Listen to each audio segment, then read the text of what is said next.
இத்தனை பெரிய கூட்டத்தை பார்க்கிற பொழுது அத்தனை பெரிய மகிழ்ச்சி எங்களுக்கு. ஏற்காடு மலை போல உயர்ந்த கூட்டம்,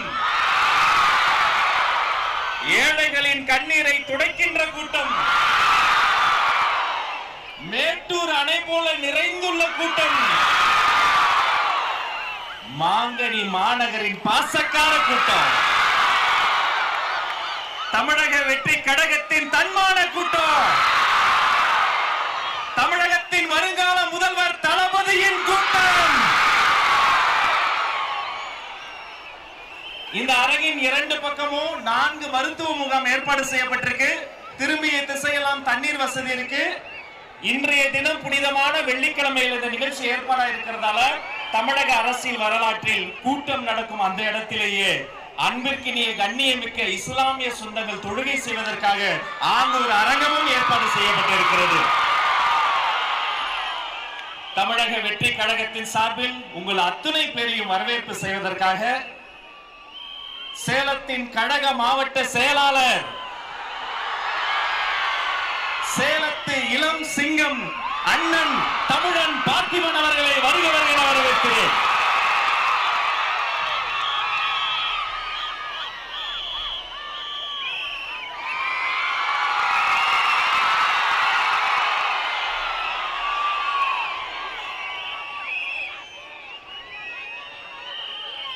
முப்பது காலமாக தளபதியின் ஒத்த முகத்திற்காக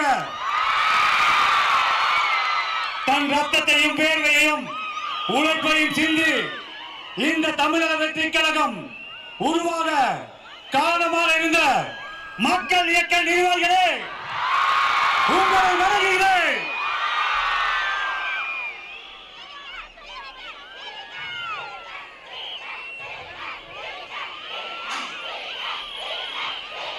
தமிழக வெற்றி கழகம், தமிழக வெற்றி கழகத்தின் ஆதிவேராகிய நகர ஒன்றிய பகுதி நிர்வாகிகளே, 2024 நம் கழக தலைவரை ஆட்சி பீடத்தில் அமர வைக்க இருக்கும் பூத் கமிட்டி நிர்வாகிகளே,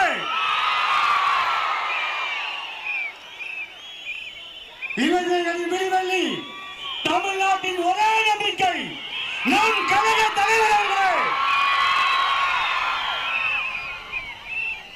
ஓயாமல் பணி செய்து ஒரு நிமிடம் கண் மூடினாலும் சாட்டையை சுழற்றி நம்மளை வேகப்படுத்தும் நமது தந்தைக்கு தந்தையாக, நண்பனுக்கு நண்பனாக, அண்ணனாக இருந்து வழிகாட்டி வழிநடத்தும் கழக பொதுச் செயலாளர் அவர்களே, மாநில நிர்வாகிகளே, இந்த நிகழ்ச்சியை எங்கள் சொல்லுக்கு கட்டுப்பட்டு வீட்டில் அமர்ந்து குடும்பத்தோடு பார்க்கும் கழக நிர்வாகிகளே, பொதுமக்களே, உறுப்பினர்களே, ரசிகர்களே, உங்களை பாதம் தொட்டு வணங்குகிறேன். வருக வருக வரவேற்கிறேன். 28 ஆண்டு காலமாக என் தளபதிக்காக இந்த சேலம் மாவட்டத்தில் 5000க்கு மேற்பட்ட மக்கள் இயக்க பலகை திறந்து வைத்தோம். ரசிக மன்றமாக இருந்தோம். நம்மளுக்கு நற்பணி மன்றமாக மாற்றி மோடி கொடுத்தார். மக்கள் இயக்கமாக மாறியது. இன்று உலகமே திரும்பி பார்க்கும். அவர் ஒரு மொழி என்ன பேசுவார் என்று பார்க்கும். தமிழக வெற்றி கழகத்தை நமக்காக உருவாக்கி கொடுத்திருக்கிறார். எத்தனை நல பணிகள் சேலம் மாவட்டத்தில் 2011 மாபெரும் நலத்திட்ட உதவிகள் வழங்கினோம். நீங்கள் எல்லாம் சேர்ந்து வழங்கினோம். எத்தனாயிரம் ரத்த தான முகாம், வெளியில்லா விருந்தகம் சேலம் மாவட்டத்தில் 3 இடத்தில் சிறப்பாக நடைபெற்றுக் கொண்டிருக்கிறது. 5000 நாட்களை கடந்து நடந்து கொண்டிருக்கிறது. அரசு மோகன் குமாரமங்கல மருத்துவமனையில் இன்று வரை தமிழக வெற்றி கழகம் தான் சென்ற ஆண்டு கூட அதிக குருதிகான முகாமை ஏற்படுத்த விருது வாங்கியது. இதுபோல் உங்கள் ஒற்றுமையோடு இவ்வளவு பணிகளை செய்து கொண்டிருந்தோம். அப்படி செய்து கொண்டிருந்த காலத்தில் தான் தமிழக வெற்றி கழகம் உருவாகியது. அது இந்த சேலம் மாவட்டம் 11 தொகுதி கொண்ட மாவட்டத்தை நிர்வாக வளர்ச்சிக்காக 5 மாவட்டமாக பிரித்தார்கள். நான் எல்லாம் சாதாரண தொண்டனாக இருந்தேன். எனக்கு சினிமாவில் வாய்ப்பு கொடுத்து 15-20 படங்களை நடிக்க வைத்தார் என் கழக தலைவர் தளபதி. இன்று நடிகர் சங்கத்தில் உறுப்பினராக இருக்கிறேன், புடிசர் நம்பத்தில் உறுப்பினராக இருக்கிறேன், டிஸ்ட்ரிபியூட்டர் உறுப்பினராக இருக்கிறேன். ஒரு தொண்டனை எப்படி உருவாக்க வேண்டும் என்று இந்த தளபதிக்கு தான் தெரியும். அதே போல் நம்மளோடு நம்முடன் இருப்பவர்தான் ஒருத்தர் முதலமைச்சராக வேண்டும். அவங்களுக்கு அந்த கஷ்டம் தெரியும். தளபதி பெரிய கோடு ஆனா கோடி பரம்பரையிலிருந்து வந்தவர் அல்ல. கஷ்டங்களையும் அவமானங்களையும் அசைகளையும் பட்டுதான் இந்த நிலைக்கு இருக்கிறார். அப்படி பார்க்கும்போது உனக்கு என்ன தேவை, இந்த ஏழைகளுக்கு தேவை என்பதை அவரால் தான் யூகிக்க முடியும். அவரால் தான் முதலமைச்சராக இருக்க முடியும். நம்மில் ஒருவர் முதலமைச்சராக இருக்க வேண்டும். அப்படியெல்லாம் உழைத்து 5 மாவட்டங்களாக பிரிக்கும் பொழுது சீமான்கள் பணக்காரர்கள் கோடிக்கடியாக கொட்டிகள் என்று சொல்லும் போதும் என் கழக தலைவரும் தளபதி அவர்களும் என்னை மாவட்ட செயலராக்கினார். என்னுடன் இணைந்து 4 பேர் வசதியே இல்லாத அவர்களை ஒரு இமை பரிதும் யோசிக்காமல் கழக தலைவரும் பொதுச் செயலரும் மாவட்ட செயலராக்குகிறார். இன்று சேலம் மாவட்டத்தில் 5 பேர் இருக்கிறோம்.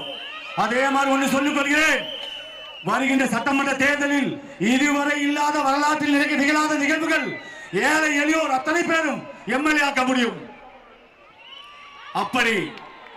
அப்படிதான் உருவாகியது சேலம் மாவட்டத்தில் இந்த தமிழக வெற்றி கழகம்.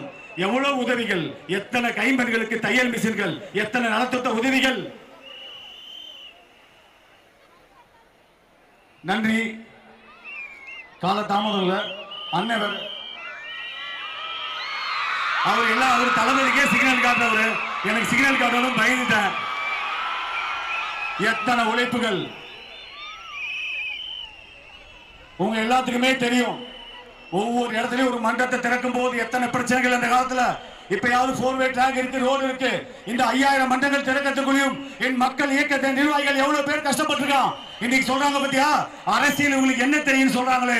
இன்னைக்கு சொல்லுகிறேன், இந்த 30 ஆண்டு காலமாக இந்த 5000 மன்றத்தை திறந்து விட்டு ஒரு மன்றம் திறக்க வேண்டும் என்றால் ஒரு இடத்துல திறக்கணும்னா எதிர்கட்சி ஆளுங்கட்சி அத்தனை பேர்த்துக்கிட்டையும் பிரச்சனை பண்ண அந்த மன்றத்தோட தான்.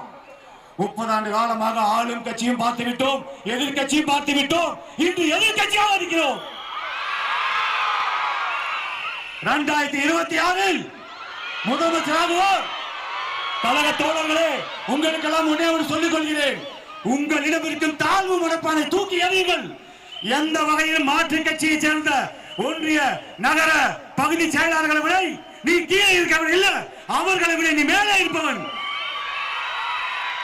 அந்த காலத்திலேயே எதையும் எதிர்பார்க்காமல் தளபதிக்காக நீ ரத்தத்தையும் சிந்தினார், உழைப்பையும் கொடுத்தாய். அவருக்காக அரசியலுக்கு வருவாரா வரமாட்டாரே தெரியாது. அவர் ஒத்த முகத்துக்காக தான் நீ அவ்வளவு செஞ்ச. இன்னைக்குதான் அரசியல் வந்திருக்காரு, எதிர்பார்த்து செஞ்சியோ?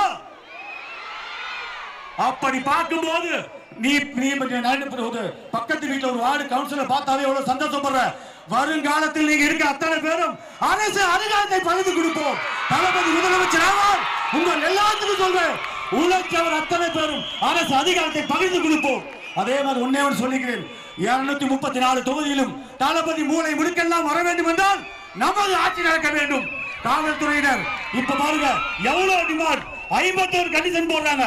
இந்த கண்டிஷன் ஆளுங்கட்சிக்கு போறதுக்கு திறந்ததுக்காக உங்களுக்கு சொல்லுங்க பார்க்கலாம். ஆளும் கட்சி மாநாட்டில் கூட இத்தனை ஆம்புலன்ஸ் வண்டி இல்ல, இத்தனை மருத்துவர் இல்ல, டாய்லெட் பாத்ரூம் குடிநீர் அவ்வளவு ஏற்பாடு பண்ணிருக்கோம். எல்லா கட்சிக்கும் முன் உதாரணமா செஞ்சிருக்கோம். நன்றி, வணக்கம். நன்றி. வரவேற்புரையே இவ்வளவு வேகமா இருந்தா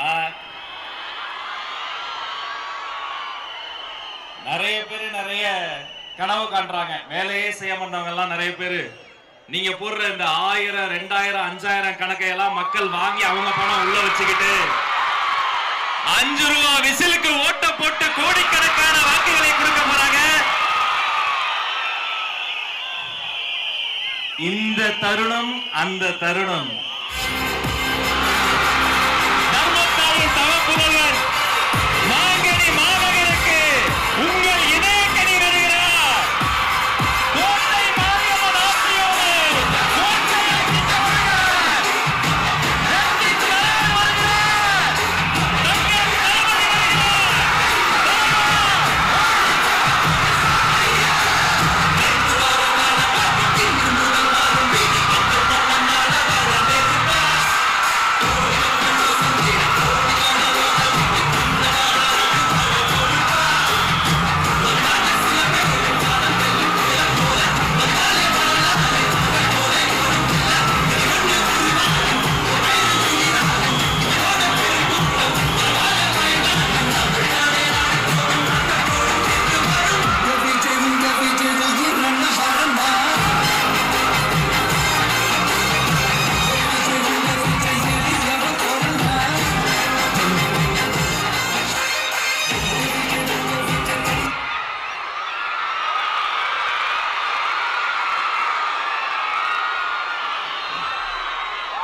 கரேஜ் தான் எல்லாத்துக்குமே ஒரு பேஸ். கரேஜ் தான் எல்லாத்துக்குமே ஒரு பவர். அப்படிப்பட்ட அந்த பவர் எதிலிருந்து ஆரம்பிக்கிறது தெரியுமா?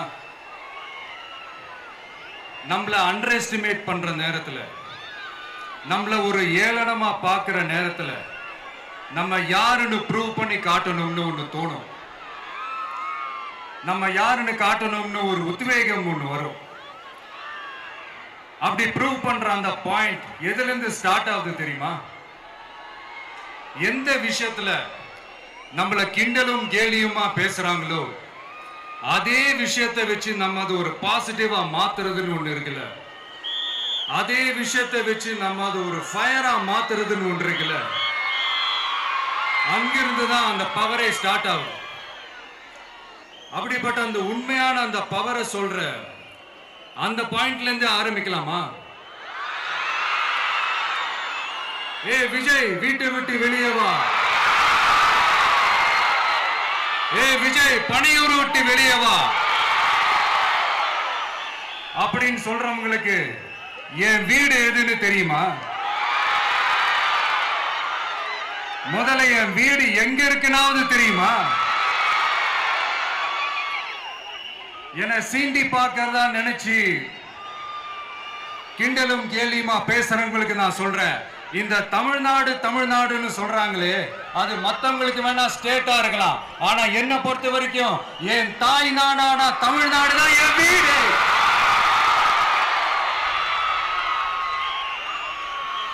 என் வீட்டுல மொத்தம் எத்தனை பேர் இருக்காங்க தெரியுமா?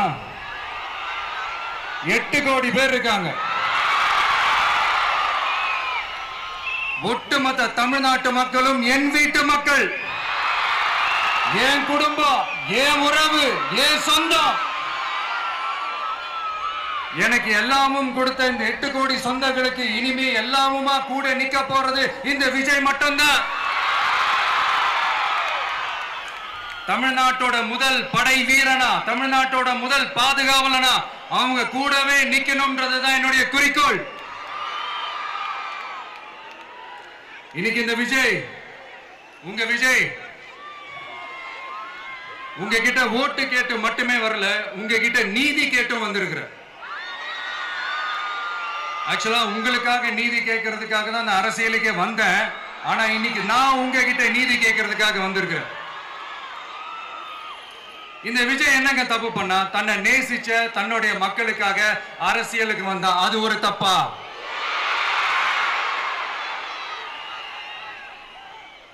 எல்லாத்தையும் ஒதுக்கி தள்ளிட்டு மக்களுக்காக மட்டுமே வந்த அது ஒரு தப்பா? இந்த மத்த கட்சிகளுக்கெல்லாம் மாநாடு நடத்துறதுக்கோ பொதுக்கூட்டம் நடத்துறதுக்கோ இல்ல ஹால் ஃபங்க்ஷன்ஸ் நடத்துறதுக்கோ பர்மிஷன் கொடுப்பாங்க, இடம் கொடுப்பாங்க. ஆனா நமக்கு மட்டும் இடம் கொடுக்க மாட்டாங்க, கொடுக்கவும் விட மாட்டாங்க. இது என்னங்க நியாயம்? நான் போய் மக்களை சந்திக்கிறதுக்கோ இல்ல மக்கள் வந்து என்ன சந்திக்கிறதுக்கோ ஒரு உரிய இடமோ இல்ல உரிய பாதுகாப்போ மத்த கட்சிகளுக்கு எல்லாம் கொடுப்பாங்க. ஆனா எனக்கு கொடுக்க மாட்டாங்க, கொடுக்கவும் விட மாட்டாங்க. இது என்னங்க நியாயம்? இந்த SOPs சொல்லுவாங்க, அதனுடைய ஃபுல் ஃபார்ம் வந்து ஸ்டாண்டர்ட் ஆபரேட்டிங் ப்ரொசீஜர். ஆனா எனக்கு மட்டும் அது ஸ்டாலின் சார் ஆபரேட்டிங் ப்ரொசீஜர். இது என்னங்க நியாயம்? இந்த விஜய் உண்மையானவன்றது உங்க எல்லாருக்குமே தெரியும். நமக்கு எதிரா சதி செய்யறது யாரு, நமக்கு எதிரா சூழ்ச்சி செய்யறது யாரு, நமக்கு எதிரா பழி போடுறது யாரு, யாரெல்லாம் ஒன்னா சேர்ந்து இதெல்லாம் செய்யறாங்கன்றது உங்க எல்லாருக்குமே நல்லா தெரியும். அதனால என்னோட சொந்தங்களாகிய உங்ககிட்ட வந்து நான் நீதி கேட்காம வேற யாருக்கிட்ட தான் போய் கேட்பேன்?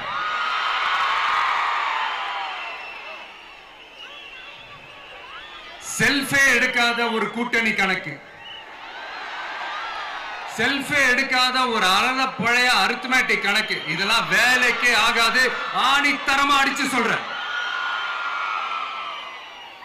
அப்புறம் இந்த காசு கொடுத்து ஓட்டு வாங்கிடலாம்னு கனவு காண்றாங்கல்ல, அதுவும் இந்த விஜய் வந்ததுக்கு அப்புறம் நடக்கவே நடக்காது. வண்டி வண்டியா கொண்டாந்து குட்டுவாங்க, 1000, 2000, 3000, 4000, 5000. சாமி மேல சத்தியெல்லாம் வாங்குவாங்க. அப்படிதான் இத்தனை வருஷமா உங்களை ஏமாத்தி இருக்கிறாங்க. வாங்கிக்கங்க, சந்தோஷமா வாங்கிக்கங்க.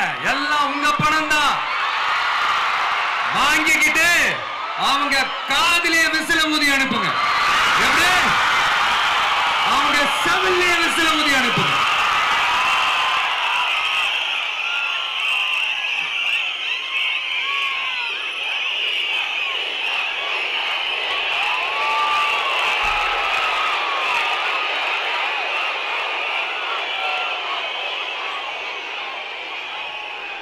அடுத்து நம்மளுடைய ஜென்சி அடுத்த இளம் தலைமுறையினருக்கும் நான் சொல்லணும்னு நினைக்கிறேன். இந்த பணத்தை கொடுத்து ஏமாத்தி ஓட்டு வாங்குற அந்த கலாச்சாரம் ஒழியணும்.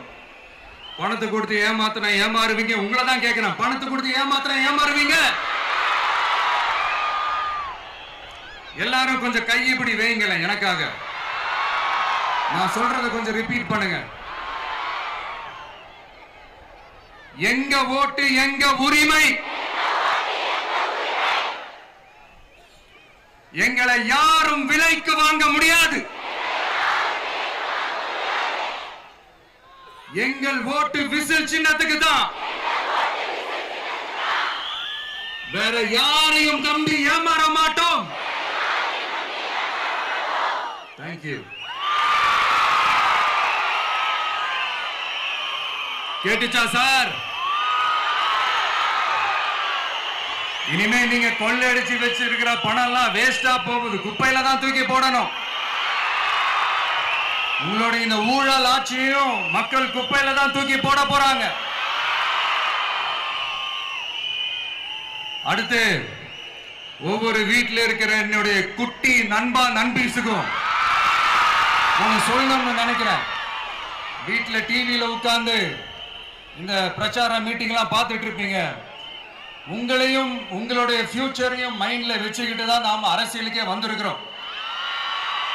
அதனால எனக்காக நீங்க ஒண்ணு செய்யணும். தொடர்ந்து செஞ்சுக்கிட்டு தான் இருக்கிறீங்க.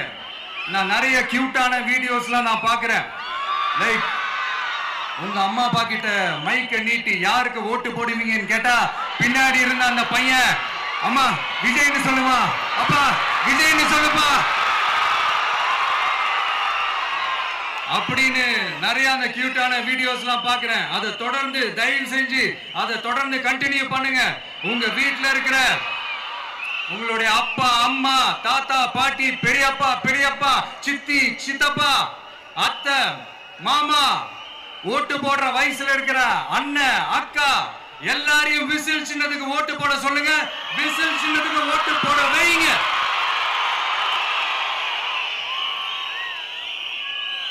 இந்த தேர்தல் நெருங்கிற இந்த நேரத்தில் பொலிட்டிக்கலா ஸ்பீக்கிங் டு த பாயிண்ட் ஒரே ஒரு விஷயம் நான் சொல்லணும். நாங்க அரசியலுக்கு வந்தது எந்த கட்சியும் ஒழிக்கிறதுக்கோ அழிக்கிறதுக்காகலாம் நாம அரசியலுக்கு வரல. யார் மேலேயும் தனிப்பட்ட ஒரு வன்மமோ இல்ல தனிப்பட்ட கோபமோ அப்படிலாம் யார் மேலேயும் கிடையாது. இந்த மற்றவங்க மாதிரி இந்த வெறுப்பு அரசியல் பண்றதுக்காகலாம் நாம அரசியலுக்கு வரல. அரசியல் ரீதியா நம்மளுடைய எதிரிகள் யாருன்னு டிக்ளேர் பண்ணிட்டு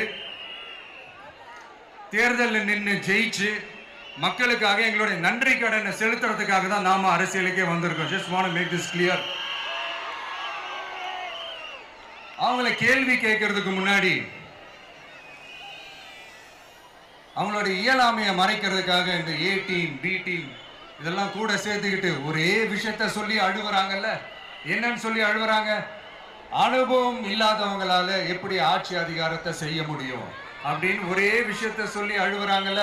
அந்த அழுகைக்கு நாம ஒரு பதிலடி கொடுக்கணும்ல. மக்களே, நான் உங்களையே கேட்கிறேன், தெரியாம தான் கேட்கிறேன். இந்த அனுபவம் அனுபவம் அனுபவம்னு சொல்றாங்களே, அதிகாரத்தை வச்சு மக்கள் பணத்தை கொள்ளையடிச்சதை தாண்டி வேற ஏதாவது கொம்பு முளைச்ச பெரிய அனுபவம் இவங்களுக்கு இருக்குதா?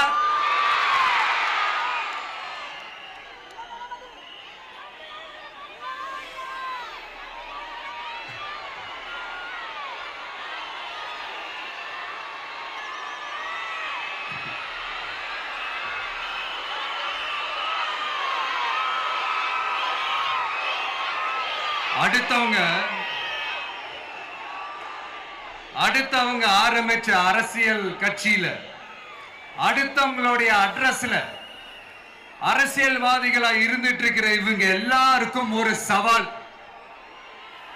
என்ன மாதிரி தனியா, என்ன மாதிரி சொந்தமா ஒரு கட்சி ஆரம்பிச்சு 1% அட்லீஸ்ட் 1% வாக்கு வாங்கி காட்டுற அந்த தில் இருக்குதா, திராணி இருக்குதா?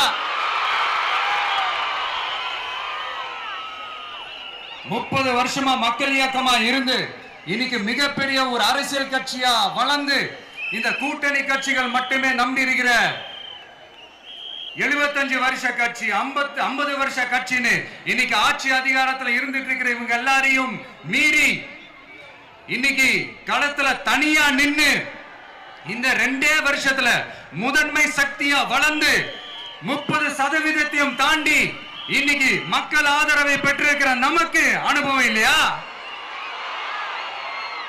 உங்களுடைய அனுபவம் என்னன்னு சொல்லட்டுமா? கட்சி ஆரம்பிச்ச அண்ணாவை மறந்தது, கட்சி ஆரம்பிச்ச எம்ஜிஆர் அவர்களை மறந்தது, கட்சியை வளர்த்த ஜெயலலிதா மேடம் அவங்களை மறந்தது. இவங்க எல்லாரும் சொன்ன விஷயங்கள், பேசின விஷயங்கள், எதையெல்லாம் ஃபாலோ பண்ணணும்னு சொன்ன விஷயங்கள் எல்லாத்தையும் மறந்தது. இவங்களுக்கு நமக்கு அனுபவம் இல்லையா? நமக்கு அனுபவம் இல்லதான்.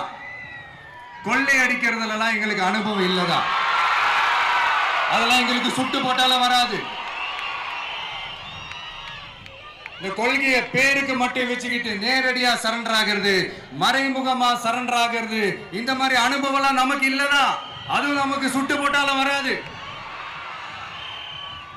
மக்களை நேசிக்கிற நல்ல குணம் இருந்தா போதும்யா. நல்ல சூப்பரான ஒரு நல்லாட்சி கொடுக்கலாம்.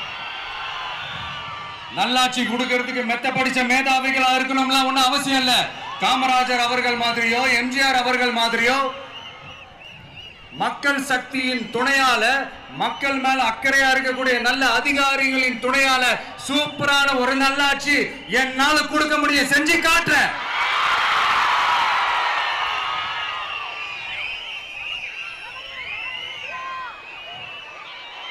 நாலரை வருஷம் ஆச்சு, 4.25 வருஷத்துக்கு மேல ஆகுது.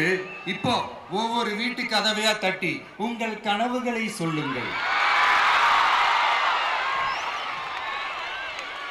உங்கள் கனவுகளை சொல்லுங்கள், நாங்கள் அதை நிறைவேற்றி காட்டுறோம். இல்ல, ஸ்டாலின் சாருக்கு மக்கள் சார்பா ஒரு கேள்வி. மக்களுடைய கனவு என்னன்னு உங்களுக்கு தெரியுமா சார்? அது சரி, அவங்க என்ன நினைக்கிறாங்கன்னு உங்களுக்கு தெரியாது, அதுக்கப்புறம் எப்படி அவங்க கனவுகளை பத்தி உங்களுக்கு தெரியும். மக்களோட கனவு என்னன்னு நான் சொல்லட்டுமா சார்? 2019, 2021, 2024 இந்த 3 தேர்தலையும் மக்கள் உங்களுக்கு வாக்களிச்சதுக்கு காரணம் நீங்க மக்களுக்கு ஏதாவது நல்லது செய்வீங்கன்னு நம்பிதான். ஆனா நீங்க மக்களுக்கு கொடுத்த பரிசு மக்களுக்கு பாதுகாப்பே இல்லாத மக்கள் விரோத ஆட்சி. அந்த மக்கள் விரோத ஆட்சியை அகற்றிட்டு அந்த இடத்தில் தமிழக வெற்றி கழகத்தை ஆட்சி பீடத்தில் அமைக்கணும் அப்படின்றதுதான் மக்களுடைய ஒரே கனவு. இந்த மக்கள் விரோத திமுக அரசை நிலைக்க கூடாது அப்படின்றதுதான் மக்களுடைய ஒரே கனவு. 100% தூய சக்தி டிவிக்கு ஆட்சி அமைக்கும். அதுல உங்களுடைய கனவுகள், உங்களுடைய ட்ரீம்ஸ் எல்லாமே ஃபுல்ஃபில் ஆகும், நிஜமாகும்.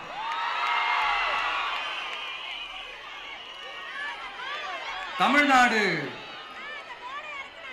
எப்பவுமே டெல்லிக்கு அவுட் ஆஃப் கண்ட்ரோல் அப்படின்ட்டு ஸ்டாலின் சார் அடிக்கடி சொல்லுவாங்க. ஸ்டாலின் சார் எதெல்லாம் அவுட் ஆஃப் கண்ட்ரோல் இப்ப நான் கொஞ்சம் சொல்லட்டுமா? முதல்ல சட்டம் ஒழுங்கெல்லாம் அவுட் ஆஃப் கண்ட்ரோல்,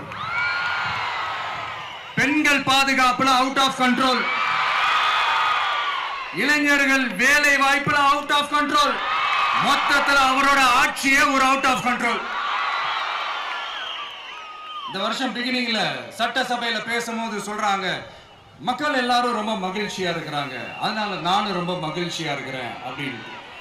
மக்கள் சந்தோஷமா இருக்கிறத பார்க்கறது கூட ஒரு சந்தோஷம் தான் சார், அது யாரும் இல்லைன்னு சொல்லல.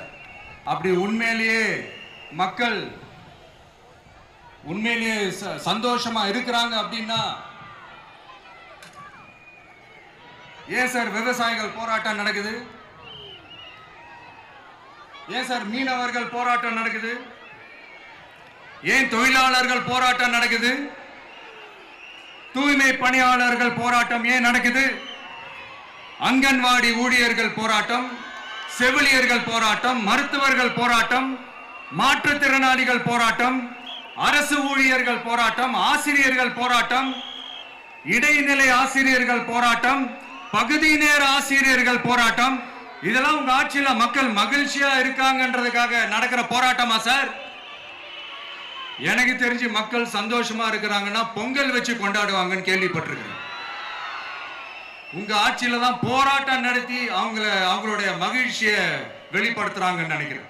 இன்னும் தீரவே தீராத பிரச்சனைகள்னா இருக்கிற இடம் பிரச்சனை, பார்க்கிற வேலை பிரச்சனை, பண்ற தொழில் பிரச்சனை, விலைவாசி பிரச்சனை, தண்ணி பிரச்சனை, பஸ் வசதி இல்லைன்ற பிரச்சனை, ரோடு சரி இல்லைன்ற பிரச்சனை, ஆஸ்பத்திரி சரியா இல்லைன்ற பிரச்சனை. இப்படி எல்லாம் ஒரு அடிப்படை விஷயங்களே பிரச்சனையா இருந்தா அப்போ ஆளுங்கட்சின்னு ஒண்ணு எதுக்குதான் இருக்கிறாங்க அப்படின்னு தானே மனசுல தோணும் மக்களுக்கு. ஆட்சிக்கு வர்றதுக்கு முன்னாடி தான் பொய்யா அடிச்சு விட்டீங்க. இப்ப ஆட்சியை விட்டு போகும்போது கூட பொய்யா பேசுறீங்களே சார், என்ன சார் இது? மாத்தி மாத்தி பேசுறதுல நீங்க வேற லெவல் தான் சார். ஆட்சிக்கு வந்த அடுத்த வருஷமே 2022ல 70% வாக்குறுதிகளை நிறைவேற்றிட்டோம்னு சொன்னாங்க. அப்புறம் போன வருஷம் 90% வாக்குறுதிகளை நிறைவேற்றிட்டோம்னு சொன்னாங்க. அப்புறம் இந்த வருஷம் 505 வாக்குறுதிகளை 404 வாக்குறுதிகளை நிறைவேற்றிட்டோம். கிட்டத்தட்ட ஒரு 80% வாக்குறுதிகளை நிறைவேற்றிட்டோம்னு சொன்னாங்க. முதல்ல 70, அப்புறம் 90, அப்புறம் 80.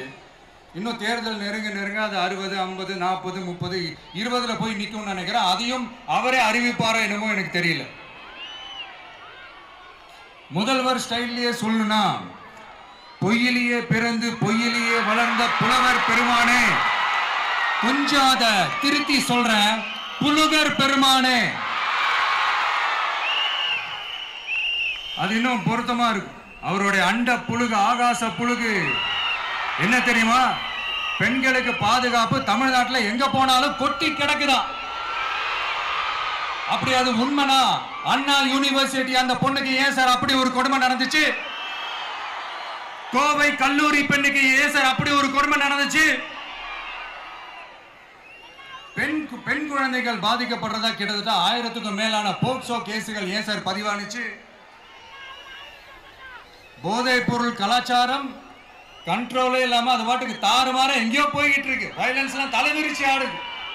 அதுக்கு ஒரு ரீசெண்ட் எக்ஸாம்பிள் அந்த ரயில்வே ஸ்டேஷன்ல அந்த சிறுவர்கள் எல்லாரும் சேர்ந்து செஞ்ச அந்த சம்பவம். சட்டம் ஒழுங்கு சரியா இருந்தா ஏன் சார் இப்படி எல்லாம் நடக்குது? சட்டம் ஒழுங்கு சரியா இருக்கணும்னா முதல்ல தமிழ்நாட்டுக்கு ஒரு டிஜிபி வேணும் சார். எங்க சார் போனார் அவரு? எங்க அவரு? சும்மா இந்த ஆக்டிங் ஆபீசரை வச்சுக்கிட்டு அரசாங்கத்தை நடத்துனீங்கன்னா இப்படிதான் சட்டம் ஒழுங்கு சந்தி சிரிக்கும். முதல்ல தமிழ்நாட்டுக்கு ஒரு டிஜிபியை போடுங்க சார். அதுக்கப்புறமாச்சும் சட்டம் ஒழுங்கு சரியாகுதான்னு பார்ப்போம். சரிப்பா, கேள்வியா கேட்கறியே, நீ வந்தா என்ன செய்வ அதானே கேட்கறீங்க. கரெக்ட், கேட்கணும். மக்களோட அடிப்படை தேவைகளை தீர்க்கிறது தான் நம்மளுடைய ஃபர்ஸ்ட் வேலையே. அதை தீர்க்கிறதுக்கான அந்த தேடி போறது, அதோட சொல்யூஷனை தேடி போறது தான் நம்மளுடைய ஃபர்ஸ்ட் அஜெண்டாவே. கொஞ்சம் வெயிட் பண்ணுங்க, தேர்தல் அறிக்கை ரெடி ஆயிட்டு இருக்கு. தெளிவான ஒரு தேர்தல் அறிக்கையாவது வரும். என்ன நம்புற உங்களை நான் டிசப்பாயிண்ட் பண்ணவே மாட்டேன்.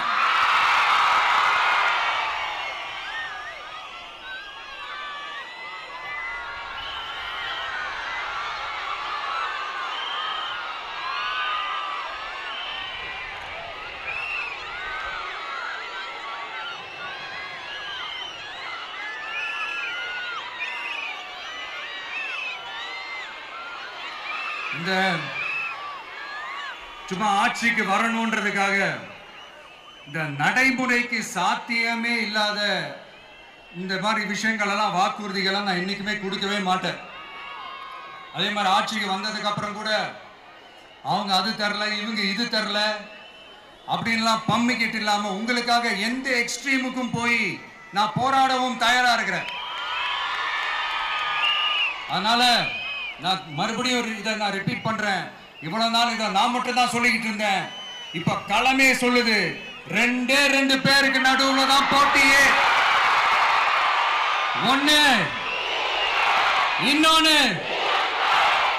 ஒன்னு தூய சக்தி டிவிக்கு, இன்னொன்னு தீய சக்தி டிஎம்கே.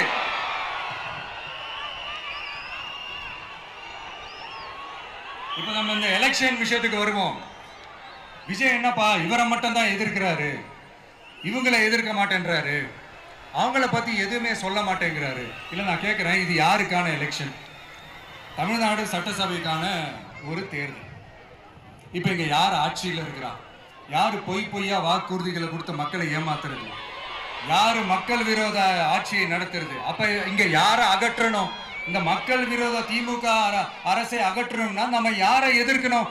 எதுக்கு தேவையில்லாம பல முறை மக்கள் ஆல்ரெடி டிலீட் பண்ணவங்களை எதுக்கு? நம்மளுடைய கான்சென்ட்ரேஷன், நம்மளுடைய டார்கெட் திமுகன்றப்போ டார்க்னஸ் குள்ள எதுக்கு கல்லெறியணும்? இங்க மக்களை விரும்புற விஜய் வேணுமா, இல்ல மக்கள் விரோத ஆட்சி நடத்துற ஸ்டாலின் சார் வேணுமா? அவ்வளவுதான் இந்த தேர்தலே. இதுக்கு நடுவுல வேற யாருமே கிடையாது. புரியுதுங்களா உங்களுக்கு? என் நெஞ்சில் குடியிருக்கும் சேலம் மக்களே,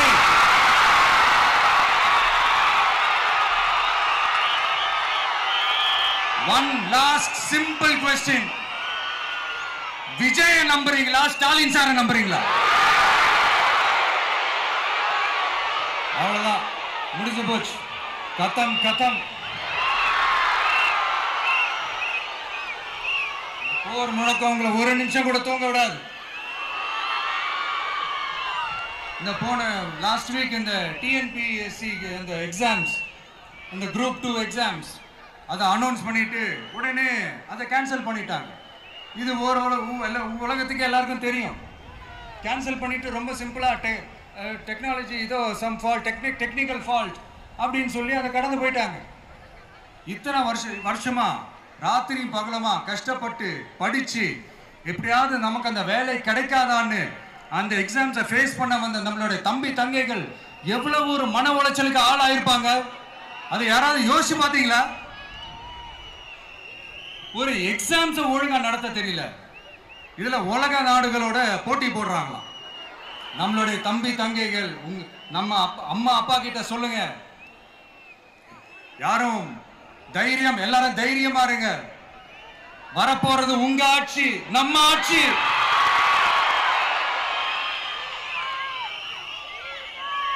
அதனால இந்த மாதிரிலாம் எதுவும் நடக்காம சமூக நீதிக்கான ஒரு நல்ல ஆட்சியை அமைப்போம். இளைஞர்களின் வேலை வாய்ப்புகளை மனசுல வச்சுக்கிட்டு டிரான்ஸ்பரண்டா அதுக்கான ஒரு தீர்வை காணுவோம். நான் விக்கிரவாண்டி மாநாட்டில் பேசும்போது ஒரு பொலிட்டிக்கல் பாம் ஒன்னு சொன்னேன், ஞாபகம் இருக்கா? ஆட்சியிலையும் பங்கு, அதிகாரத்திலையும் பங்குன்னு ஒன்னு சொன்னேன். இப்போ அந்த பொலிட்டிக்கல் பாம் எல்லா கூட்டணியிலையும் வெடிச்சுக்கிட்டு இருக்கு, தாறுமாற வெடிச்சுக்கிட்டு இருக்கு. ஸ்டாலின் சார்லாம் பதறாரு, ஆட்சி அதிகாரத்தில் பங்கெல்லாம் தமிழ்நாட்டில் ஒத்து வராது அப்படின்னு சொல்றாரு. அவங்கள பொறுத்த வரைக்கும் ஜெயிக்கிறதுக்காக மட்டும்தான் கூட்டணி, மற்ற எல்லாத்துக்குமே அவங்க தனி அணி, அவங்க மட்டுமே ஒரே அணி. வெல்வோம் ஒன்றாக, ஆனா வரும் வெல்த்தெல்லாம் பார்ப்போம் தனியாக. அந்த வெல்வோம் ஒன்றாக என்றது இதுதான் அந்த சீக்கிரட்டே. புரிய வேண்டியவங்களுக்கு நல்லா புரியும் நினைக்கிறேன். உங்களோட நான் இருக்கேன், நம்மளோட நம்ம மக்கள் இருக்காங்க. இதுக்கு மேல என்ன வேணும்? கான்பிடென்டா இருங்க, நல்லதே நடக்கும், வெற்றி நிச்சயம். மீண்டும் சந்திக்கும் வரை நன்றி, வணக்கம்.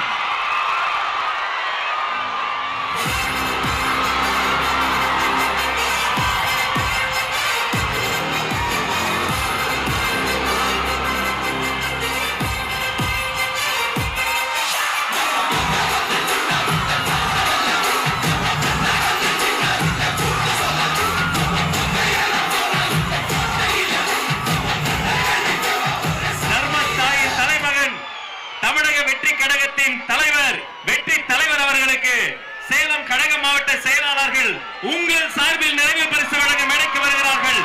சேலத்து இளம் சிங்கம் தமிழன் பார்த்திபன்.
தமிழ்நாட்டு மக்களையும் என் கழக தலைவரையும் காப்பாற்றுவதற்காக இந்த வீரமே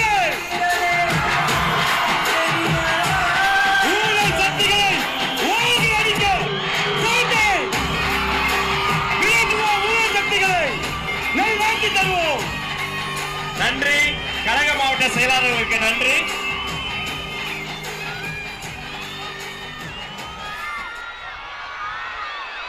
மாவட்ட செயலாளர்களுக்கு நன்றி. தமிழக வெற்றி கழகத்தின் கொள்கை பொதுச் செயலாளர் டாக்டர் KG அருண்ராஜ் IRS அவர்கள் மாங்கனி மாநகரில் வெற்றி செங்கோலை பரிசாக தருகிறார்.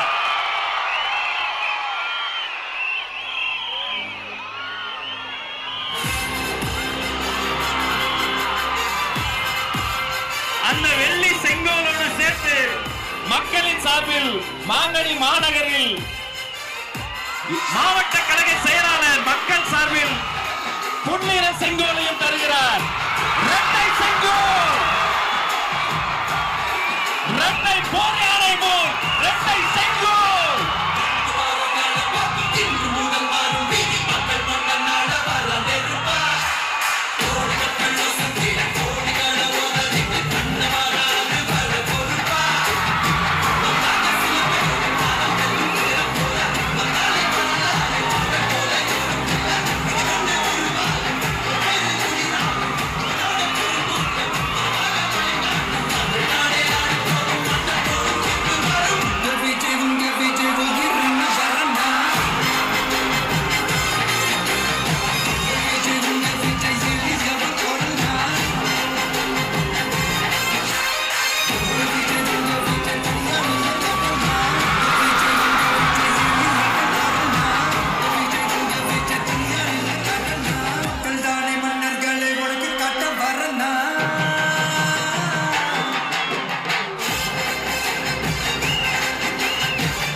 தோழர்களுக்காக அவர்கள் தொழுகை செய்வதற்கான அரங்கமும் ஏற்பாடு செய்யப்பட்டிருக்கிறது. இத்தனை நேரம் பொறுமை காத்து எங்களோடு இணைந்திருந்த அத்தனை சொந்தங்களுக்கும் நன்றி. நன்றி. வெற்றி. வணக்கம்.